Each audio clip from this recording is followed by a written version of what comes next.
sarkaalka ku soo haray sarkaalka rabaa inaan ku noqdo waxay sarkaalku wuxuu ka mid yahay saraakiisha kale ee intii xamar maartay dawladda Soomaaliya shacabka danihiisa ka hortimintii hor istaagay badbaado qaran la baxay haddana soo dawladdu ma shaqeeyayaan kanu hadduu yiraahdo war dadkaygi waxaanay diideen ma lagu colaadinaya laguma colaadin san tahay in maamulka madax banaan kan Hirshabeelle laga dhiso Hiiraan anigu waxaan ku dhahay bulshada ayaa go'aanka kala rabitaan umadeedan rabaa anigu rabitaan umadeed qofkii ka min kara ayaa qaana madu maxay doonaysaa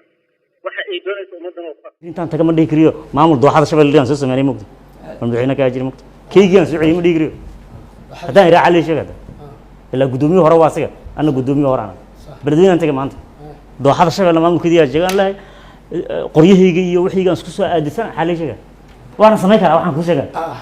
basiid waa cali jayta taga fudud sidoo ya mid ka daran sameey karaa cali jayta waa soo shaqeeyay anigu waa soo